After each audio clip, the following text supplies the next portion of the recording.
देवेंद्र फडणवीस यांचा जेएनझीशी थेट साधणार संवाद, तर नागपूरच्या रेशीमबाग मैदानावर कार्यक्रमाचं आयोजन।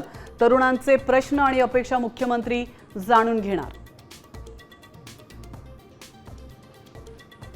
मुंबईतील मैदानं आणि मोकळ्या भूखंडाच्या मुद्द्यावरून आदित्य ठाकरे मैदानात, ठाकरे सेनेचं आज तिरंगा आंदोलन।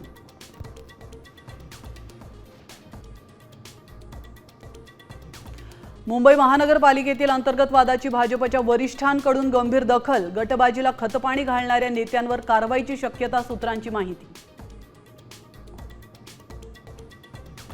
लातूरात अभिजित दिपकेंविरोधात गुन्हा दाखल, शिक्षकांना धमकावणं, सरकारी कामात अडथळ्यासह शाळेत परवानगीशिवाय घुसल्याचा आरोप।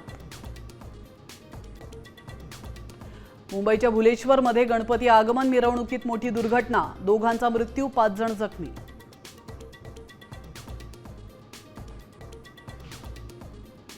मध्य आणि हार्बर मार्गावर आज मेगा ब्लॉक, सीएसएमटी ते विद्याविहार आणि कुर्ला आणि वाशी दरम्यान वाहतूक राहणार बंद।